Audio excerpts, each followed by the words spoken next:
Professor Rakove, thank you very much for joining us tonight. And of course, I was thinking of you when I was listening to Donald Trump's lawyer make that statement about the original intent of the impeachment clause. You have the floor, Professor. I hope that's not guilt by association on my part. Lawrence, I was thinking, the argument at first glance seems so absurd that it's almost impossible to take it seriously. The Constitution is quite explicit. There are two separate processes, as I suggested when we talked about this last week. Those processes are, in certain respects, really, quite distinct. And one involves a political judgment as to whether or not it's a good idea for a given individual to remain the sole holder of the executive power.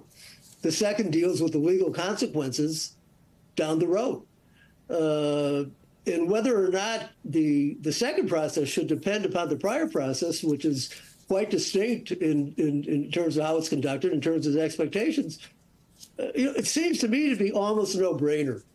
So as I thought about this today, though, I try to come up with the best argument that one might try to make on behalf of what seems to be the utterly absurd position that Trump's lawyers, and I suppose Trump himself, have been maintaining. And I think it pivots to some extent on the idea of what we now call the unitary theory of the presidency. This is a very popular idea, particularly among conservative legal thinkers. It says that the president is, which is constantly true, the sole holder of the executive power.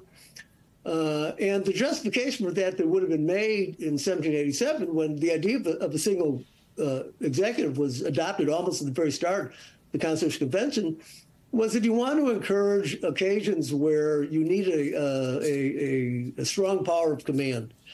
The terms the framers used were things like secrecy, energy, dispatch, vigor, implying that there are occasions in the affairs of state when you need to have a strong commander. And if you listen to Trump's lawyers, the argument it seems to me that they were making was that if a president down the road is going to fear prosecution on the basis of having exercised those powers, having acted with the energy and vigor that the Constitution expects, at least in certain circumstances, he should not have to fear down the road that he's going to be held legally accountable for whatever missteps he makes.